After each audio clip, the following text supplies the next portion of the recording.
So I'm curious, from like your first impressions from like what you got to play. Is there anything that caught your eye or? Sniper's OP. Um, but no, don't get nerfed. I think Vayne already got nerfed. Victor already got nerfed. Probably Bard King as got well. nerfed. Who? Bard. Bard, yeah, for the PvE rounds. I don't know. I don't like forming opinions. It's not even like it's 10 days until, no more, until it hits live. It's so long. Well, I can't yet. It's gonna be so many things that change. I guess I wasn't really People looking just at like like power or anything. I was just like, which synergies do you like in general? Like, I find the battle cast so all weird. battlecasts are weird, but I think that people are gonna figure them out at some point. Yeah, it's I just think like the the power scaling the changes two around, and battlecast. something always gets I strong think enough. I think the two battlecast is useless. It feels useless, especially compared to the champions that battlecast actually has early on. It feels like how is Alawi ever gonna be good with it? Like, and the healing is so small and it doesn't change much. Yeah. I know this. The other argument is okay. Hodge is only 50 healing and it's enough. Yeah, but Hodge on Ilaoi would be terrible, right? So why 70 HP every 10 instances of damage, not just every auto attack? Good, it's not. So it's overall it feels like the two battle cast, which is something you would normally like to have on early because two synergies are good early a lot. Uh, it's very bad. And in the late game, like 70 damage or 70 healing. Are you kidding? That's Yeah. nothing. So four battle cast is really interesting. I like that one. We'll see. I don't know. So I think Battlecast is just weird, but it's very interesting. So I guess I'm not really, and I'm just kind of just having some fun with the PVE, right? But I'm not really big on like the number changes because like they'll get buffed or nerfed, and something will be OP at some point, right? But like the champions or synergies that really stuck out to me was like I love Bard. I think Bard was such a cool addition. Like mana ramp has never been a thing in TFT. I used to play Hearthstone, and I know like it's a thing in Magic, and I'm just like it fits Bard so perfectly well, and the fact that Urgot chomps through GA is like awesome. Yeah, I really like Orgo. I really, really like Orgo. It has very. It seems it has very clear counters, which is Death or Trapclaw, Hmm. which I don't know if it's enough counters for me. But at the end, the other side, it's a five cost, right? It's it's five cost. It's supposed to be strong. It's not a Darius. It's not a two cost. Why would you like, compared to Darius, like the other one of the other one shot champions, ultimate one shot champions? Why should why it's normal that okay they both one shot champions? Why should Orgot, which just cost 3 gold more and like 9 gold more to three cost to two cost? Why would he not eat through GA like as an extra perk for being so expensive? So the I thing, don't know. my thing I like it. is, I don't know if this is the best way of doing it, and I'm okay with them like testing it out. But I like the idea of certain champions countering items because like Yeah, GA doesn't really have a exactly. counter. It's like, well, okay, like there's nothing you can do about it. Like if you had a champion that could counter like Trapcon specific, let's say it ignores the first item or like disables like a specific You item. have a champion. You have a champion that inadvertently counters Trapdoor Syndra. You still get one shot. She gets True. stunned, but it only blocks the first ball, and then the rest of them just go through your champion into the next one now in PvE. So it's even Yes, more, it's yes. even better. So which is not an intended interaction. There are many non-intended interactions with Trapdoor. Uh, but yeah, I don't know. I feel that Orgot is fine. I would like for that to be another counter for him, and I really do agree with you that I like that there are some champions that only get countered by items, but also counter some very strong items, or at least some very strong items that counter everyone else do not counter these ones. I like that. I really like that. And it couldn't have been anything other than a five cost. So Yeah, yeah, of course, for sure. we'll see. We'll see. It's too early to know. Yeah. So what I did this week, I have five puzzles from live servers and 5 puzzles from PvE. I know the PvE are just really, really hard, but I think just discussing positioning and just having some fun with it just because like they just came out and it's something I think people would like to see, even if it doesn't have to be the most optimal thing in the world. But for next time, again, this is like the second podcast, and it just happened in the mid set change, so I don't really know what the best format for this is. So we're still figuring out the footing in that regard. But if you have any feedback or whether you like it, like let's just only do live servers always, unless it's like a full set change or not even then. We can talk about that later, I guess. And so, what the heck was this? This was a composition. I think this was one of my games where I was. Was this one of my games? I have no idea. But I think it was a composition. No, wait. Okay, I would never position anything like this, actually. Never mind. But it's all over the place. Yeah, give us context. Give us context. So, what is this? This was, I believe a silver player. And, yeah, this was definitely one of the silver players that I was looking around, and I didn't understand what they were going for, but I was like, well, it's something I would never do, so I think it's something to explore. They have Mana Reaver, they have Valkyrie, they have Protector, they kind of have Thresh in the back all the way. Two red buffs? Yeah. A Ginsu on the Zaya? Oh, okay, I remember now. So this one was... So when I saw it, the first thing that came to mind was, okay, this person tried to do Shredder, failed at doing Shredder, and then pivoted into Kale, and then... Which is the right thing to do. Yes. But then he didn't have the items for either of them, and then he kept the level 3 Caitlyn in the bench, and I was just very confused by it. Is that level 3 Caitlyn? Yeah. Oh no, level 3 Caitlyn.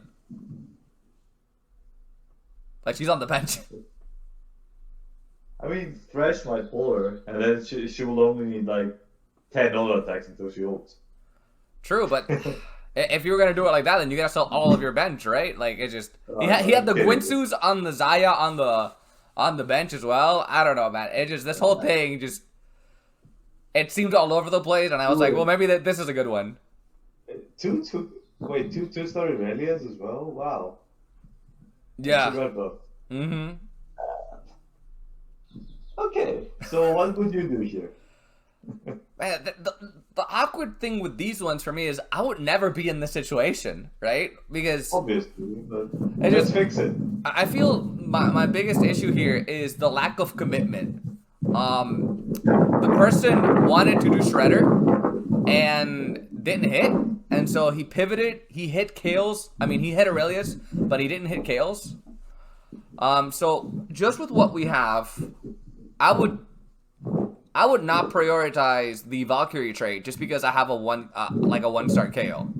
So I think he's right before he's 2 stages before he hits a PvE stage, but I think the next PvE stage is gonna be full items. So I would either make a second redemption, make a Zephyr, take out the. Okay, again, it's just from this point. There's so many things you could do, but. Because now I saw the Zaya, right? So just sell Zaya and give Kale the Gwinsus. Like, that's, like, right off the bat. You have the Jin Jiao, which I don't like.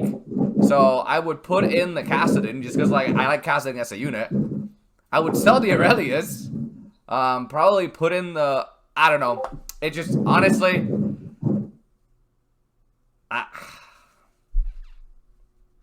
It just commit to one or the other.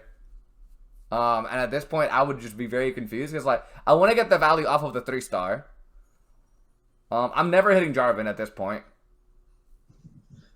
Okay. I like a lot of what you said. Mm-hmm. I also don't like the Valkyrie trait. Definitely sell the Zaya, put the Ginsu on Kale. It's not committing. Sell the Jarvan. Sell the Zinzao. You don't need him. And then you go 3-Blade Master with Kale, Zaya, and Irelia. Celestial with Kassadin, triple Mana Reaver, which is good. And you could put in the Caitlyn for Jarvan, or however you want, get Chrono and get Value out of 3-star. You can keep a Jarvan on bench that choose a Jarvan to just get pulled for now, right? Yeah. Get pulled by Thresh and give you attack speed. You can sell the other Zayas, they're not needed. And I will also roll down for Kale. You have 36 life. Yeah, after selling stuff, you have like 55, 60 gold. Roll down, get the second KO, maybe get Irelia 3. Also, you can get, what other synergies are we missing here? You need more frontline, because if you sell Jarvan and Zin, like get something like a Vi Leona for Cybers as well might actually be decent here, and they both give you frontline, maybe a Jace as well. There's so many empty spots. Yeah, you could buy it in the end if you find it. You can even keep the Kaiser, just replace Jarvan, one of the Irelias, and Zin. And yeah, it's fixed. It's a decent call once you do that. You don't have to worry about bench too much yet. Obviously, as you said, I would make the redemption actually instead of Zephyr. I would just make the redemption because I really value redemption. Yeah, and then it's kind of salvaged. You still have terrible items, so you're very sad about that. But... yeah. Yeah. I wanted to ask though. So, how do you feel about stacking redemptions on a single unit? No, it's bad. It's bad. Yeah, it's never worth. Like redemption fully heals you anyway, every time. At least the important things. Gotcha. Yeah, it's good to have like double or more redemptions depends on positioning a lot. So you would want to scalp a lobby, see who will probably die first from your tank, so that you put that person there. If they die, then the other, like have a staggered death. So it's very important to split aggro in these situations, but not too much. Like you want a more staggered approach instead of just 50-50 split between your sides or your tanks or whatever. Probably like if I found a Vi and a Leona, you could go one on each, one redemption on each, and like put the Vi. Vi always dies a bit later because she just fucks off to the back, so she doesn't die too easily. Gotcha, yeah. It all depends on what he hits, but it's salvageable, but it's probably not first. But yeah, that's what I would do. Yeah, actually, looking at it now, I kind of forgot. Or I didn't really forget, I just didn't think about it. So for next time, I could put what positioning in the ladder. Like, is he first, if he's second, is he seventh? I think that'd be information that helped. I just keep adding stuff as I keep making them, and I'm like, okay, this looks good. And then someone's like, yo, what about Zephyr and Blitzcrank? So for now, they've been at 0-0, but I think it's also something good to explore. Like, let's say, like, there's 3 Blitzcrank on the left, 1 Blitzcrank on the right, 1 Zephyr. I don't know how I'm going to order that, but tell you where a Zephyr is going to be located. The other thing is, like, he's not too far off of leveling. So, would you level at 5-5, or would you wait for 6-1? Because at 36 health, I think I would just commit to the levels. Is he 7 or 8? Oh yeah, it's 7 because he's 50. Yeah. I would level, definitely level. Like it's so cheap, and he will have so much gold. He can do a roll down at 8 with 40 plus gold. You level every time then. Yeah, I think they didn't. When you're in such a weird spot as well. Yeah, I think they didn't, and I feel like, again, when I haven't been able to get people to send me pictures, right? So I'm just looking at Twitch and watching them play, and I feel it's really, really common from like silver to gold players to just not level and not roll down because they're just so greedy about their econ. So I think that's a really common mistake down, like at low elos. Yeah, it's not even that low. You see diamond players not doing it, or when they do it, like there were so many players who did it. I think Pult is toxic for anyone below Masters. Okay. Pult is amazing for the Pult playstyle, let's say. It has fucked with their minds so much. They just screw econ, but they can't really. Like Pult has. Let's not forget he's a pro StarCraft player, right? Yeah, for sure. Yeah. This game doesn't have micro, at least not much. But the macro, it has it. And Pult is a pro StarCraft player, right? He can see fucking 50 moves ahead. He knows what he's doing. He can calculate the chances. He plays like the way he plays because he's Pult. Yeah. You can't really like the closest you can get to that playstyle is probably socks or any other of the flexible players, uh, because unless like if yeah sure maybe you can do it at a certain level and above, but every single person I've seen below masters that tries it just crashes and burns. Uh, So this aggressive leveling and screwing econ, which is the other side of what you just described, mhm. is also very, very, very, very bad. Like you just, it's all about learning the timings for these people. So some basic rules. Leveling is a function of your health, your situation on the board, and the lobby's health and your gold. So if leveling leaves you with 40 gold, you level every time. If you do more than 30 gold with 30s, in the 30s, it's a 50-50. It depends. Then other variables could come in. If your health is really low, you might roll even if you're at 20 gold, and you basically never level before you're like when you get just over 10 gold. That's your special at all. So like a single rule like that is much more helpful for players than just stay at 50 Conan level, which is what most people online say. Like something like that is much more useful. Yeah, slow leveling and slow rolling is really, really greedy. Um, and I think having a good guideline on how to approach these concepts, because I don't think they're very user friendly. Because people don't really know.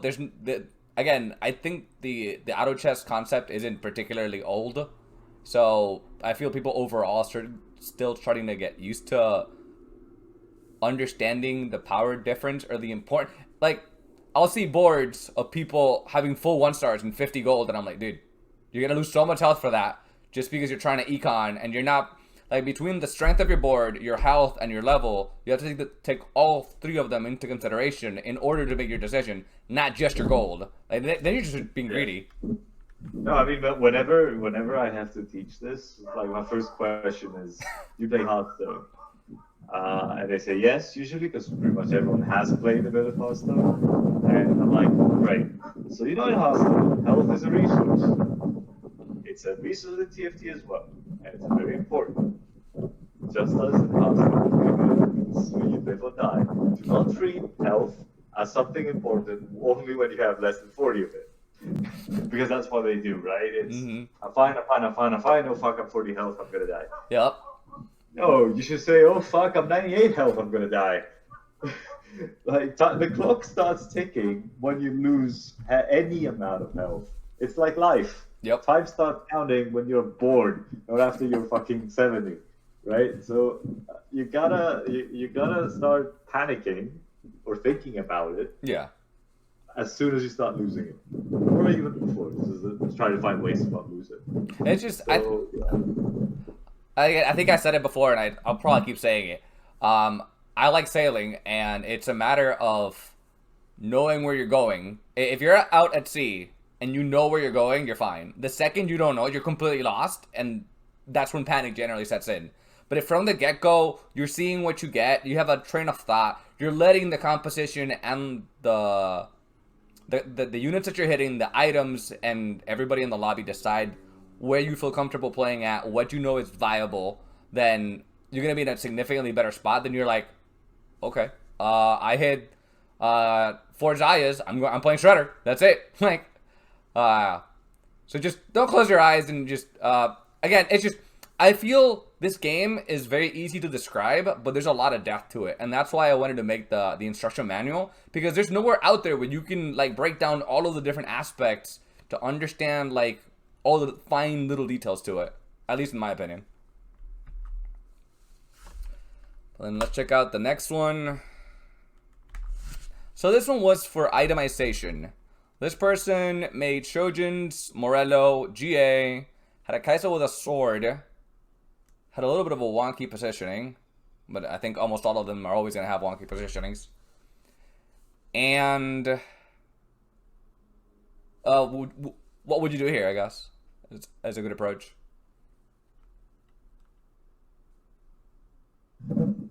Okay, so we're level 6. Yeah, we're level 6, right? Yeah. Yeah. First of all, as long as you also level 7, which it's not something you should do anyway. You want level 36, that's fine. So leveling and rolling are both out of the question, so let's get that over, Yeah. right? Mm-hmm. So it's making the best board with what you have. The shop is empty? You've bought everything, right? Or I think everything in the shop was bad, like Fiora's, just unviable stuff. perfect. And you have brawlers, chrono, and infiltrators. Yeah, Yeah, my items issue are really bad. my issue was Honestly, that he had all the items on the bench, and I was like, come on, man, just put them in there. Let them do something. Yeah, I would just use the. Honestly, I would sell the Malphite, just use that Malphite, put the non-item one in. I don't know why. Probably got that Malphite from the first carousel and made the mistake of 2-starring it instead of just selling the Malphite with the BF sword and picking up the 2 in the shop. Yep. Which is a common mistake, especially for BF swords. You never want them on a fucking Malphite. He had the highest AD in the game. He's fine where he is. So yeah, I would sell the 2-star Malphite, unfortunately sell the 1-star Kaisa and just make that bit of cosmetics. Probably something like that. And then you have a number of things you could do with cosmetics. And then Sojin, TF, and the Morellos. And I would just keep the spat. It's 3-6, it's right before infiltrators as well, so maybe we get another spat or a demo, maybe is something useful. So yeah, just replace the Malphite to take out the BS of make that bit of Kha'Zix, the 2-star Kha'Zix pretty decent. You're not going void because you have a 2-star Kha'Zix. With good items, but you're level 6. But you never find it. So Wait, yeah. I agree 100%. That's definitely like the right call. I think another one that people would think about doing just because of like mech is a thing, putting Shojins and Morello on Kaisa because that's very common over there. But after that, like yeah.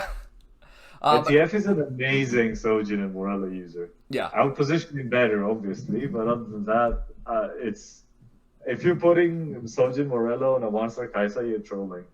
When you have a 2-star TF, like you're hard hinting, definitely hinting. Do you think it would be worth for me to open up proguides and then position them in more optimal ways, or because like right now I only have the pictures and I think I should be. There's no need, I think, but just know that the optimal TF spot is the same as the Velcro spot. You know, the little Kali on the right. So you can put your mouse like over it there. Oh, gotcha. Okay. Oh. Yeah, so you can just do that. Yeah. So it's the optimal TF spot is on the right, top, the second row, far right. Not there, far above. This one. Oh, okay. There. Yeah. So there, if you put it there, the cards usually hit. At least 2 of them hit most of the units, since everyone's locked in combat in the front line and you still hit back line. It's a great spot, but if you put something there, you also have to put something in the bottom corner because of blitz. Yeah. Because if someone puts blitz on the front row, far right, on their side, so far left for you, they will pick up the TF there, even if there's something under him. It only doesn't pick up the TF if there's something in the bottom corner. So yeah, and just move everything up a bit. Buy maybe the corner to hold up any infiltrators that come in and protect the TF from blitz, stuff like that.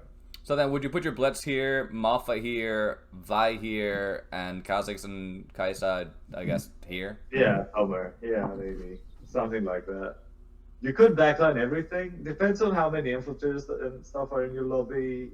It depends, right? Yeah. You might not have blitz bait. If there's no blitzcrank, don't blitz bait. Just put everything in the back line or the front line. There's nuances to this. But if you want TF in that optimal stop, you obviously have the front line. So it's all up to you. It's all up how you want to play the game. And it really depends on the lobby. Yeah, I see a lot. This like blitz here, like full brawlers and blitz here, or blitz here, jinx here, and full brawlers over here. I feel like a very, very common.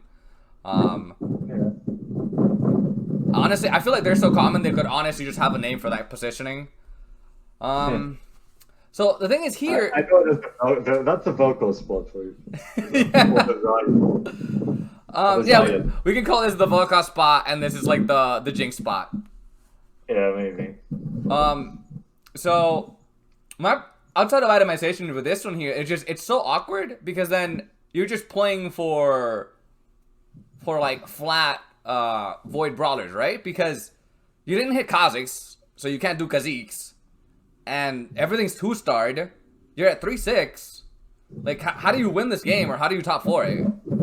This one, it's probably a kill game. You hope for a Ginsu's, and then you go Morello, Ginsu's GA on the KO. Brawlers frontline, that's fine. So you would straight pivot from these brawlers into KO. Hard pivot out of this one, yeah. Because Sojin is really bad in void brawlers as well. Sojin is amazing in KO, like either MF or Thresh. Or Lulu, if you play Lulu. It's amazing on Thresh. Like, I love Thresh. When I see Sojins, I want to put it on Thresh. And most of the comps that use Thresh well usually have KO in them as well. Chrono, Mana Reaver, whole thing. And you have decent Irelia item. You have a death blade. You can put that on Irelia if you can't find Thieves Gloves, which is also great. You have options. Like, you have some options. So, I think it's a character. I think the biggest thing that based on what I think this person was doing in this game and the way you're talking about it, I think the biggest difference between you guys is the way that you visualize the late game. Because I swear, from diamond or under, if they hit 3 Ziggs, they're doing rebels. Like, they don't care. It's done. Before the first PvE round is done, we close our eyes. This is what we're playing. Like, the lack of flexibility is insane. And I feel like that insight of, like, okay, we've had certain items. This is our health. In the next set, like in the next batch of puzzles, I'll have like our ranking in the lobby. We'll decide whether or not we can pivot into certain things. And I would love to have like the entire lobby and tell you what that. I don't know how much I can put into these puzzles without overloading them, right? But like maybe I could do. There's like, okay, we got a Chrono KO, we got Rebels, and then just like put little, like maybe put the synergy and it like overall enemy synergies here, and go like, there's one. These puzzles will be amazing once the spectator mode, if it's anything like leagues, once that is released, we can actually do the puzzles on the actual vault. Yes, I want that so bad. Amazing. I think it would be so much fun. Like, and then I think they started working with the camera angles. I don't understand really well what the changes were, but if we could like. Oh, for the mobile, it's for mobile. Oh. You did it so that you can zoom in mobile and actually not make mistakes while putting items on and stuff like that. It's actually really useful. I played 2 games today on mobile, a second and a first, and it actually made a difference. Like I could position. I actually played Rebels on mobile and won. Because I could reposition things and not fuck up every time. It was amazing, and I was like zoomed in almost like I couldn't see my bench. Because it didn't matter at that point, so I just really quickly positioned everything in my phone. My phone is not even that big. Like it's like a few inches. It's a Note 8 Samsung, so it was very, very useful. That's why they did it. At least that's what Mort said. Spectator mode is coming, but. Yeah, until then, just let's work with what we got. It's fine. The puzzles are fine. As long as they make us think and go on tangents and talk about the game, it's good enough. And then we could actually do more actual reviews later when we actually have. The other thing you could do is we could have a podcast that is a VOD review, essentially. So we obviously prepare it so we know which timestamps we're going to talk about, like specific points of the game, and I'll just do it ad hoc at that point. But other than that, that would also be an interesting way to look at mistakes and how they could be better. Yeah, I like it. Sounds cool. Let's check out the next one. Okay, the next one is PvE. It's kind of random, but it's PvE, so I think people just want to see new units. We got Aloy and Blitzcrank in the front line. So we got Brawlers, Infiltrators. Yeah, and with Zed with the good item. That's a good item in Zed. That's Zed, right? Yeah. It's a good item. Let me start by saying that this puzzle doesn't really matter because he's on a 4 lose streak and he wants to lose the next fight. So that's what he wants to do here is lose. So honestly, what I would do is just take out the Nocturne with that's probably a 2-star Nocturne, right? Yeah. That's why it hasn't been fine. Yeah, I would just put in a 1-star Nocturne and send it on its way. I want to lose the next fight. I probably don't want to get 4-0'd, but Zed probably can kill a unit, especially by on his own at the back, with Blitzcrank pulling one in as well. So yeah, probably put Blitz and Malawi into the back, and left maybe scout the lobby, see to be essentially to the other side of where Zed is building, and have Zed at least isolate and kill at least 1 or maybe 2 of the squishy backlines, and while Blitz and Ilawi get smacked by the front line. And yeah, if I think that the Nocturne is actually gonna help too much, I'll put a 1-star in. If I think it's fine and I won't win, I'd leave the 2-star in. But yeah, I want to lose the next one. That's 6 gold. I don't want to miss. I don't want to get like 5 gold less by winning. My big thing here is I need to make sure I lose. Yes, the optimal play is to stay weak enough that I make sure that I lose, but I lose the minimal amount of health. But I'll often see people try to get stronger at this point in the game, and I'm like, dude, you just need to lose. You need. Okay, if I told you, let's take this one situation out of the board, right? If I told you I'm offering you 6 gold for 5 health or like 10 health, let's say 7 average, would you take that? That's a good amount of money, especially in the beginning of the game. Plus, it's the beginning of the game that matters. Like, yeah. If you told me I got 5-5, I would tell you you're crazy. I want life. But yeah, at that point in the game, you trade. That's a trade you make every second or every day. Yeah, so I think that's a really big one for anybody watching the podcast that are trying to get better at the game and they're having issues with learning how to manage streaks or money. That first round before Krugs is really, really huge. And here we have Vanguard Pirates. So this one was about positioning and items. They had Ionic Spark, Sword. I think, yeah, they were on a hot streak. I'm assuming they high rolled the Darius pretty early on. Wait, what is that? Is that Mordekaiser on the bench? Yeah. Yeah. No, that's the shop. That's the shop. Oh, the shop. Okay. Yeah. I mean, you level here, right? They're level 4. Why the level 4? Like, they should be level 4. They should be level 5. And put in Lucian, give him a BF sword. Actually, wait. No, they don't have an extra BF sword. Give him the spatula, sure, and just let him go. That's good. Like positioning, yeah, maybe backline everything. Something like that. Dude, it's crazy. Like I saw the mismatch socks thing, and that video I think was phenomenal, amazing. I loved it. Nobody's doing it. It's 1-star grave though. It's 1-star grave. So if you put him alone in the front line, he'll die a miserable death before he goes. But yeah, I think this is not the backline positioning thing. Lucian that doesn't have a red buff and it's 1-star, and he also can dash away from the blitz if there is one. So I'll probably do something like put Lucian in the back or one behind Darius. It's good to have or scout the lobby to see which side has a blitzcrank. Put Darius on the other side, so he's definitely fine, and then put Lucian in the place where he'll get hooked. Because I like Darius getting late to the fight, where everyone's a bit softer. Though he has an Ionic Spark, so I want the Ionic to go off while so I don't want him to be too far away. Yeah. So either there or one row behind is fine for Darius, and then Lucian somewhere where he can get hooked and probably survive with Spatula on him with a cybernetic buff.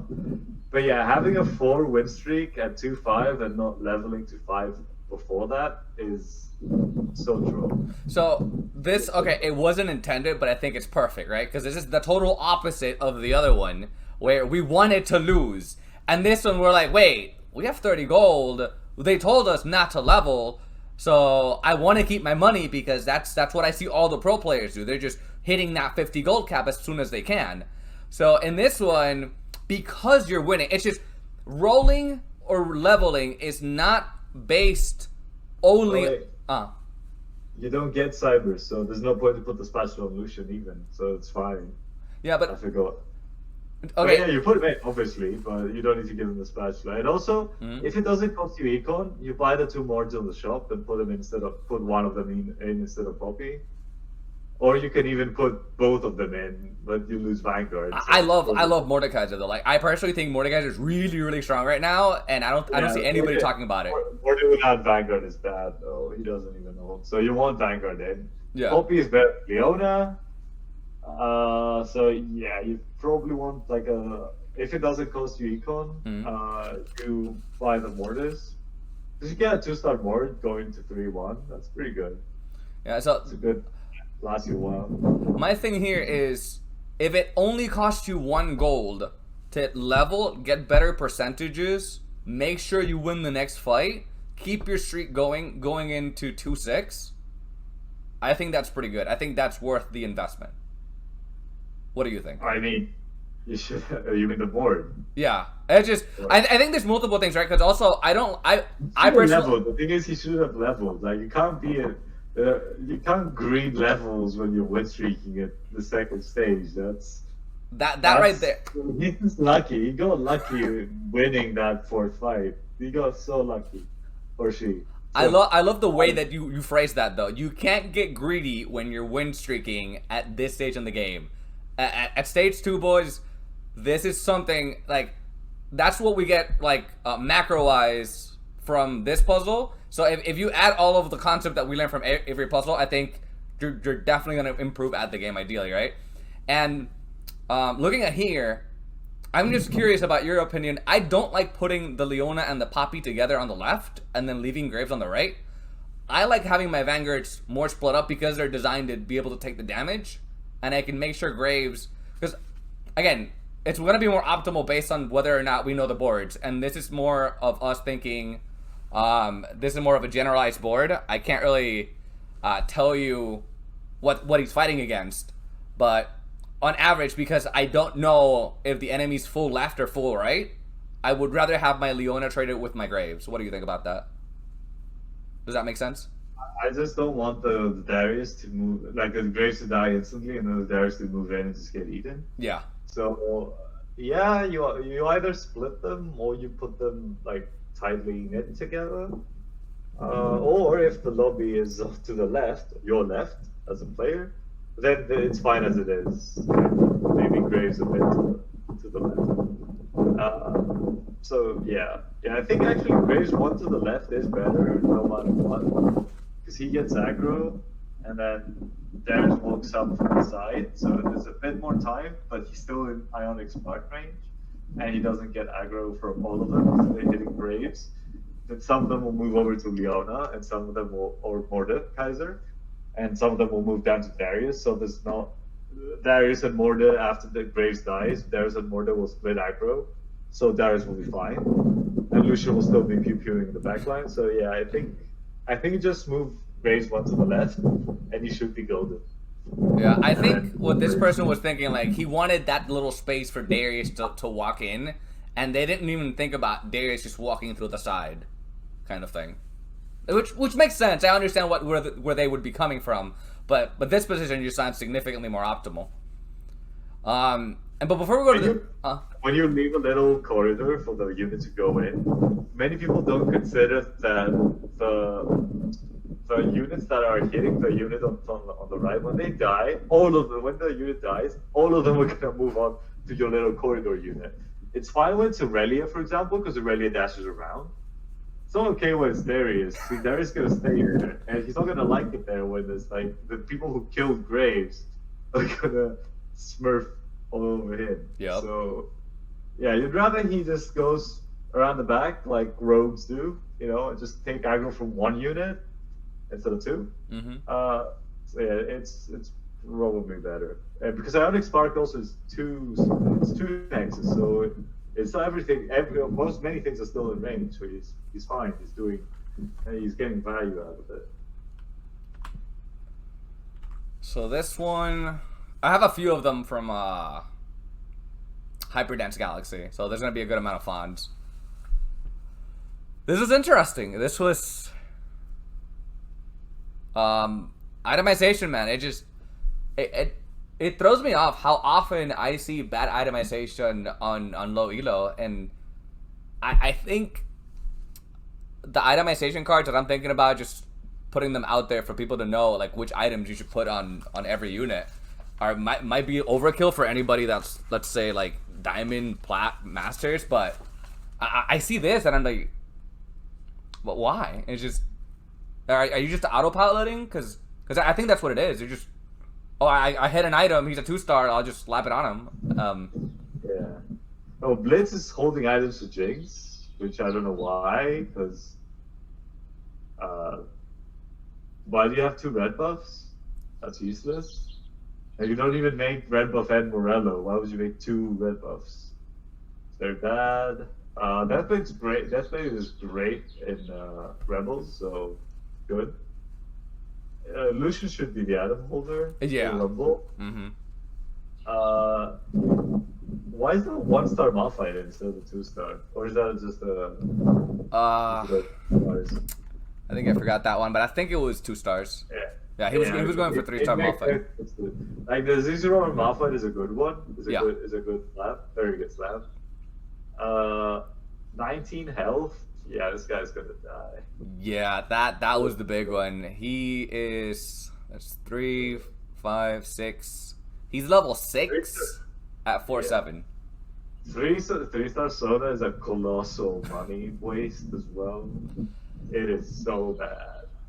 That is 18 gold, not 18, because you wanted the original 2-star, so you want 6 gold. The rest of the other 12 gold, he could have rolled 4 more times, let's say, and gotten the Malphite and the Ziggs 3-stars. That one's very sad. So I feel for this Also, one, Yasuo, it should be the item holder for Jinx if you wanted to go Rebels. He has a Blitz, so he should have Chrono in, if no Lucian, yeah. if no Blasta synergy. So he should have something like, I don't know, an Ezreal or no Ezreal.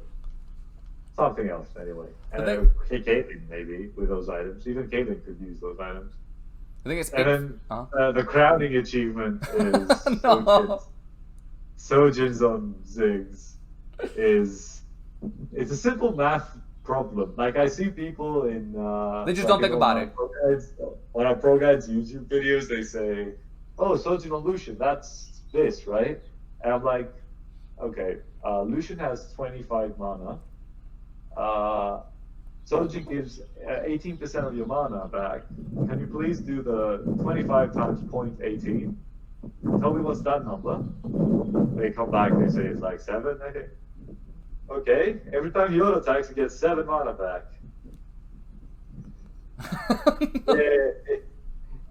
Yay. No, it's less actually, it's 6 of it. Ugh. So, it's so bad. It's so bad. And then the general thing is, just let people know, if it has more than 60 mana, Sojins. If it has less than 60 mana, Archangel. That's the rule. It's very simple math, so it's fine. So just do that. So after the change, I guess it's blue buff now, right? There's really no competition, right? It's like now it's just Shojins, and it would be nice. Would people even care if Shojins came with a little thing that said like, I don't know, optimal after 60 mana? It's just it's hard, man. I do like the blue buff. Blue buff's good, man. Blue buff's really good because it gives you the initial cast immediately. Because you get like 30 mana extra, and then 20 plus. I mean, yeah, you don't want Sojins on Riven. You want blue buff. Lucian, the same. If you're gonna use him as a blue buff item holder, you put blue buff on him, not Sojin. You Yeah, know, blue is still good. It's just not stackable, which is fine. I think it's great. I think it's balanced, man. They when those printers came out, they wait, what's going on here? Like, this is not intended to be done this way. Um, but yeah, looking at this, looking at this, the first thing that comes to mind is you did not roll hard enough when you needed to because you're too little health. And if the comp that I'm looking at right now is you wanted to do hyper reroll version of Rebels, and then you started getting greedy and econing, so then you started playing two different play styles, and then you ended up with a board that just overall looks sloppy outside of the items and positioning. Because now you're playing the econ, I'm assuming to level to try to hit the rest of your Rebels, but it's too late because you've lost too much health. So that sense of reference between your level, your health, and your units it's just that sense of knowledge is not there. Slow rolling is fine. I like slow. I never hyper roll anymore. I only slow roll because it gives you more outs. Mm-hmm.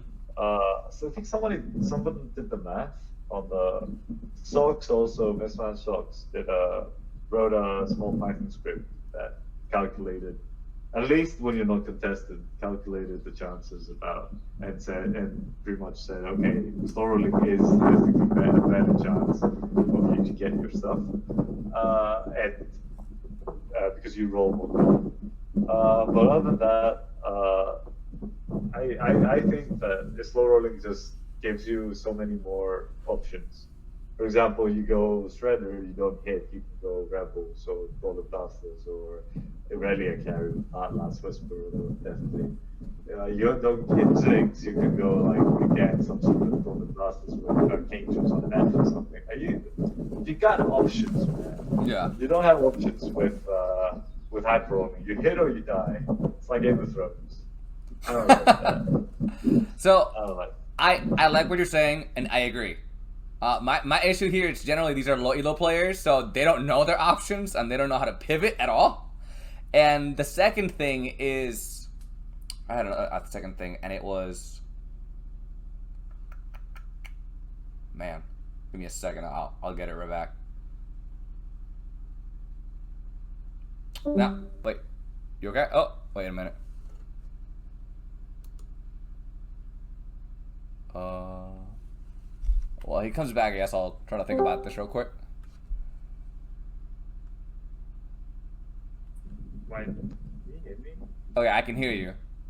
My Discord just restarted itself. Okay, that's weird. Okay, you're back. Whatever. Yeah. Honestly, Did you say it? Did you remember it? no, I didn't. It's fine. I'll probably remember for a different one. Yeah, it's fine. Give me a second. Let's go for the next one then. Yeah. This one was also interesting. Oh, I like that you have a Blitzhook and a Zephyr icon on the top. Oh yeah.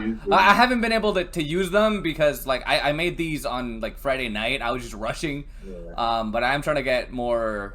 And then like on the top it's black, but it's gonna say like the next opponent you're gonna fight is gonna be an infiltrator player or Colonel. Yeah, that's nice. That's nice. That's very nice. Okay, so let's focus on the. So we got again the same thing. Archangels is not for Ash. Ash needs Sojin. Yay! It's just I saw it on my eyes, man. I was like, no, what are you doing, man? And it's not once. We do it twice. I won with Chrono Ash. I love Colonel Ash. It's so much fun. Just Chrono Ash is so good. I love Chrono Ash. It's so bad, but it's so good. On PvE now, I actually won with Chrono Ash and PvE as well, but the live one was more fun. yeah. But the Chrono Ash and PvE now with the sniper buff, man, they slap. You don't go six Chrono, you go six sniper. You go like 4 Chrono, but it's very good. Gotcha. Okay, so this one, I really like Trapdoor Rakan. A very nice thing about Trapdoor Rakan, you could put him on the back, like not full back, but like right up a little bit above Ash, maybe. Right here. And then you can, and then when the infiltrators jump, like Kaisa and stuff, he will dash to the Kaisa. He will move forward a bit and start hitting the front line. And then Kaisa will be the closest unit, for example. And he'll dash there and just protect the Ash with his trap glow because Kaisa will get stunned and kill the Kaisa before she gets another Like it's such a good unit at those points. Yeah. Uh, Shen with Ionic, okay, sure. The thing is that But it's a 3-star, so I'm like, okay, I'm okay with you just stacking that man with whatever you want. Um, the Zaya is a little off though. weird. I'm like, are you trying to sacrifice her or like? He wants to force Celestials, but I mean, I don't know. I don't know, like I put it here, I guess, maybe here. Like, there's a lot of other places you can put her on the board other than like she's not your carry. I get that, but there is just, I don't know, it looked weird to me. Yeah, So I don't know how to fix this. I mean, he has 12. He's 12 out of 50, so he's level 7. yeah, He has no gold. For some reason, he has no. he's been They have rerolling, made- man. Just roll every turn. Oh, wow. That's how he got the Shen. Yep. Yeah. The Shen is 3-star. Wow. Yeah. And it's a lot of money. 1-star Caitlyn, and the Ash is not blitz protected as well. Like, at least protect the Ash. Like, you want her to hold once at least for those arcane setups. So, I guess the positioning part, like, protect the Ash a bit with Zaya, maybe put Rakanam into the back so that he dashes to her rescue.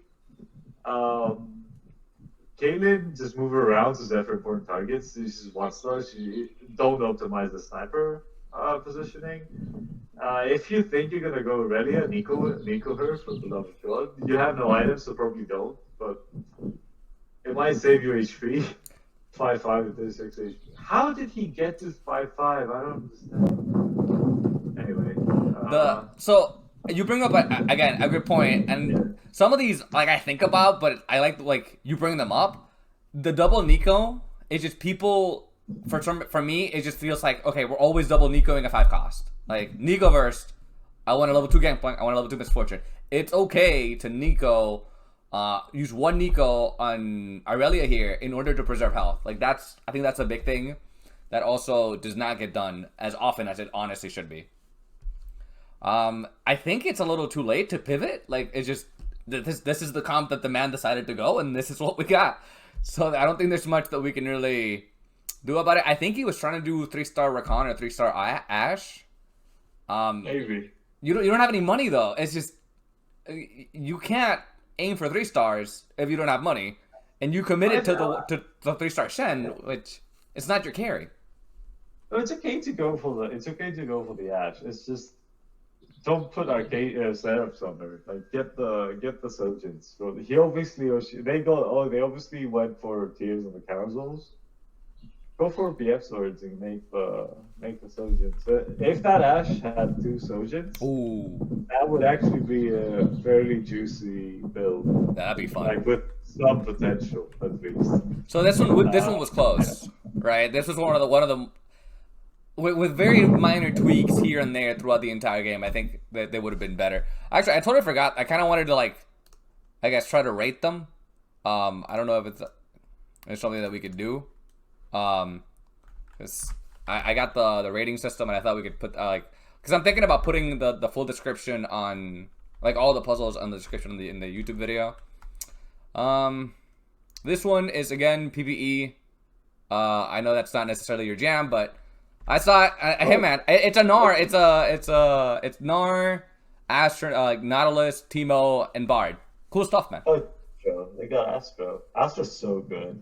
Like the power level goes up. I don't know about that Gnar with League of Legends items. Like Blade of the Rune King is left, and then maybe a Frozen Mallet, and he's ready to go. Yep, he's ready to carry 1v9.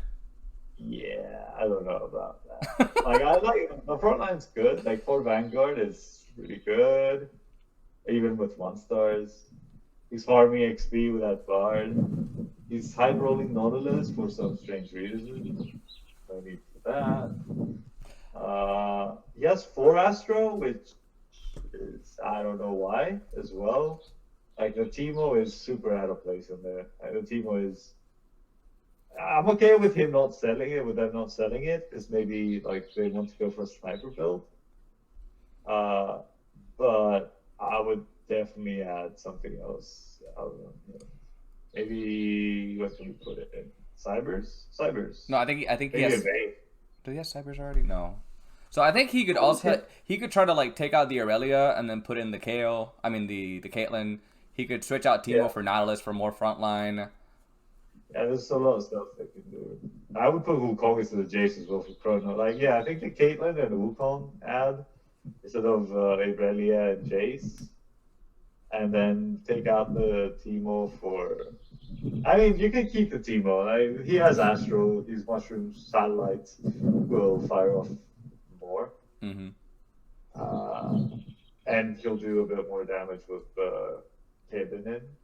So Dude. yeah, maybe that just farm XP with Bard. Look, I'm not even gonna discuss the items. Dude. The items are bad. Like the items are really. So how would you feel if he moved the items from Gnar to Bard?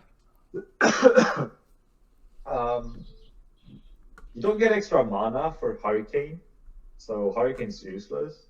Ginsus is interesting as an item holder for Bard, and I would also give him the mana. I would actually make Redemption here and mana bug it, so in one turn you would instantly get a meep, right?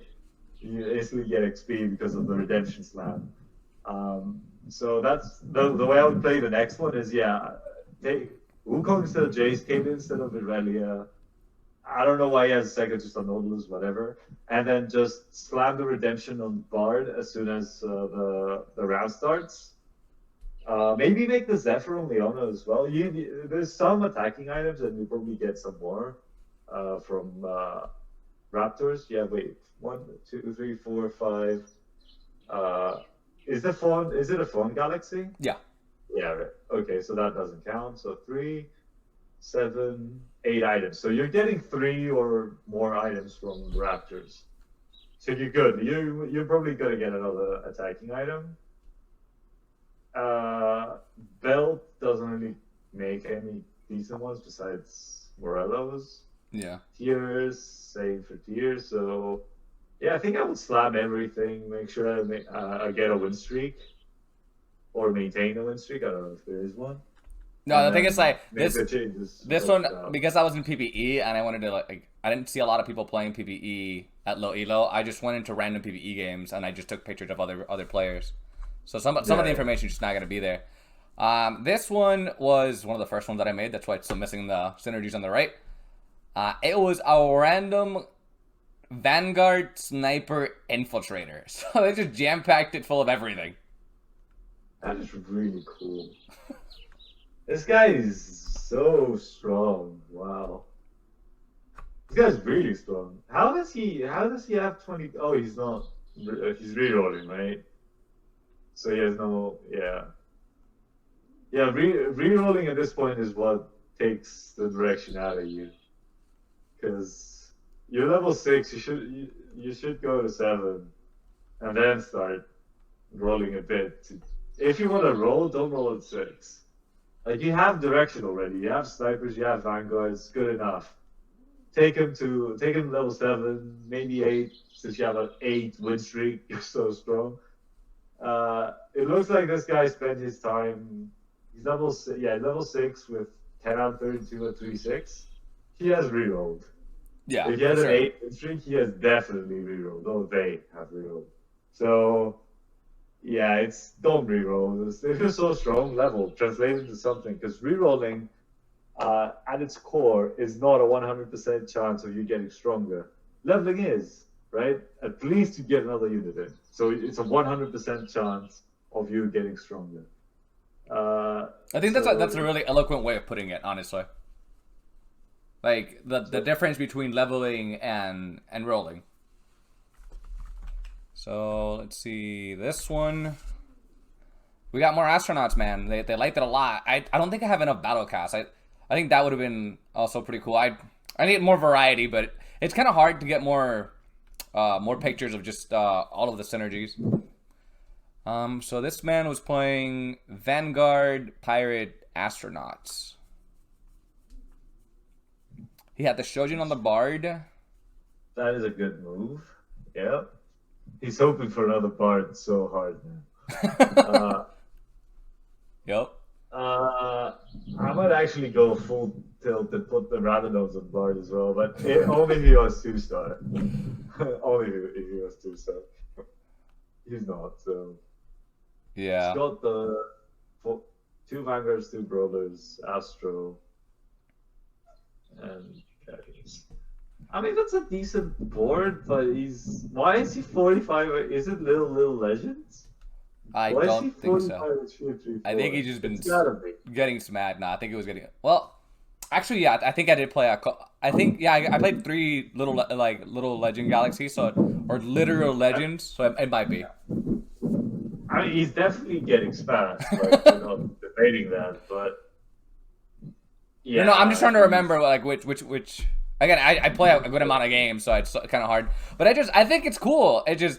I like the astronaut synergy, and I just enjoy playing the new stuff that's coming up. So I guess I'm a little bit more biased towards it. I don't know. This guy just, I don't know what he should do. Like, the items were okay. Positioning, he should put everything, like, put Bard in right behind Nautilus and move Blitz below him or something, because Blitz over there does nothing. Yeah. And then put Nar, maybe don't frontline barriers, figure them out, like put them together at some point. PvE is a bit weird because people try out stuff, they're not necessarily playing properly, so but yeah, this one's really weird. I don't know. Yeah, I think I don't know what to do with this. I'm only gonna do PvE in the patch before the mid set, and then the patch before like a full set change, just because I don't want to do it the full thing. So I'm thinking about 5 and 5, just because I think it's just nice to talk about the new stuff. I like the astronaut stuff. I love Urgot. I think he's really cool. So this one, so I did have a Battlecast one, and this man I think was doing relatively okay in his game. I can't really remember like what the average health was, but I think it was a pretty scrappy one. Victor, I believe Blue buff is bad on Victor, right? He has well, how much mana does he have? 80? To be honest, I haven't like looked at all the new units. Not to that. That's Kog'Maw with Thieves Gloves. That's interesting. Itemized Ezreal, that's a big thing. I mean that's probably a Jinx holder or something. But that's like Ezreal. Do not itemize Ezreal, guys or girls. Especially after the change, yeah, because yeah. In PvE, he is so bad. Like he's not a damage unit. He's disruption. Yeah, procs of blaster, so it doesn't matter if it's a that kind of unit. But for the rest of the items, like the Hurricane is bad. Everything is really bad. Like take Ezreal out for whatever else. He's not giving you chrono anyway. There's no chrono in there, isn't there? Oh, there's a Blitzcrank. Never mind. He is giving you chrono. Never mind. So what do you think about this full backline at 2 in the front, kind of going on? Yeah, I think the 2 in the front are gonna die very fast. Yep. I have no idea how to position this, honestly. I understand. I don't know if they did this one turn because of the Sterax. I would pick a side with this one. So I put the blasters to the right side, for example. Let's just pick a side. Mm-hmm. That's Bard. Yes, Bard. Put Bard somewhere where he can start instantly auto-attacking. Put Karma's attack speed bullet and blitz bait, like where Soraka is. Put Soraka as infiltrate, and Soraka and is that Cassio? Yeah. Yeah, right? Yeah. Put Soraka and Cassio somewhere to like be close to each other. Honestly, also the Soraka, I would take out the Soraka for something else. You already have Mystic. You have 3 Mystics. Or 4 Mystic. Who's the 4th Mystic here? Oh, Bard. Bard's a Mystic. Okay, yeah. So don't take out Soraka. I'm still. Yeah. It's new, and that's why I like to do it, because I can. Like today, I played Rebels, and I'm like, "Where's Sona? Yeah. I'm not hitting Sona. Sona! Wait, they removed Sona from the game. Like if that happened in live in ranked, I'd be like, "Oh my god!" I'd be so tilted. Yeah, and like Blitzcrank cooking something over there does nothing. Like Blitzcrank is not just a frontliner; he's a disruptive frontliner. You want You want to do something with it. Like if you pull something there, and Lao is gonna move on to it, then that's it. Like, yay, you got the taping closer to us. So like it's not gonna stop it from molting, it's probably not gonna kill it, so there's no reason for it. Blistering needs to be closer to things that can kill what he pulls in. Yeah, Right? it's just So so. yeah. I guess that people are not really optimizing based on like really understanding what their purpose of the unit is. Like the Ezreal, the person doesn't really understand what his purpose is. The same for the Blitzcrank. So I guess it's more of like having people. I don't know if it's read up or like see what they're doing and think more about like their positions. I mean, that's the current unit. This is a live unit. Like, what's true for him in PvE is true for him in live. There's Yeah. no excuse for putting this around like that. Also, the QSS should have been on the big bro. Yeah. Maybe even Cassio. Cassio's a very good item holder early. It's like Seraph's, no, sorry, Blue Buff, Morello, Cassio early on is super good. It just falls off. So you can use it as an item carrier if you want. So I We have believe. the full, do we have the full buyback value? Yes. Crazy. The item carriers just got so much more flexible. It's so much more worth it to just make a full like a 3-star J, a 2-star Jace and put stuff on him, or a 2-star Casio and put stuff on her, and it's gonna be fine because you can just replace her afterwards and make another one, and you won't have lost gold. So it changes how you view item carrying. It's very important. So that's the last one, I believe. We should be right at 10. Um, Yeah, we final time as well. I think this was good. I don't know if you want to add anything to finish it up. No, these were better than last time. I like the PPE stuff. Uh, you're gonna hear mine and everyone, all the other pro guides analyst thoughts of the pro guides uh, YouTube channel. We're gonna do 1 or 2 mid-set expansion uh, videos. So this is coming up. Other than that, I'm still very hyped for the mid-set expansion. I think it's very good for the game, and it should be very, very, very fun. Yeah, man, Yeah. I agree. I'm really looking forward to it. So we're gonna end the stream here, and thank everybody for checking it out.